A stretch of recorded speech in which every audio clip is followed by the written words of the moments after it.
On March 5th, 1970, the treaty entered into force. There are moments in history that many of us remember because we lived through them. But what about those who are too young to remember the past? We need students to research and look into the past because they are the future. National History Day is a program that encourages students to explore history through this annual event put on by the Office of the Fresno County Superintendent of Schools.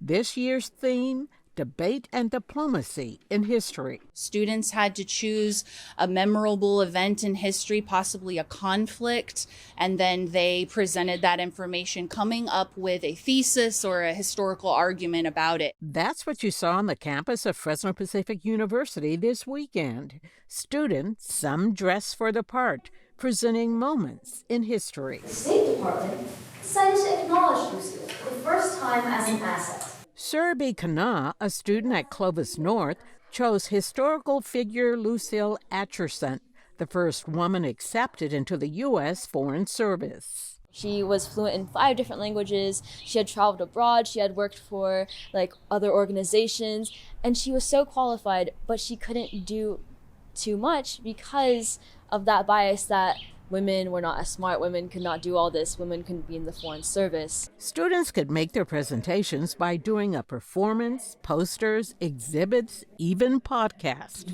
Regardless of their location. Some spent months researching and putting their projects together.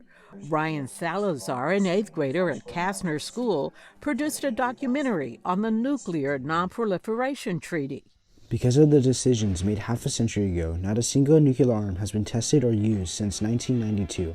I chose the Non-Proliferation Treaty because of its significance around the world, and it saved many lives in the process by preventing the production of nuclear weapons. Each student participated before a panel of judges. It's been a while since they participated in a competition like this in person.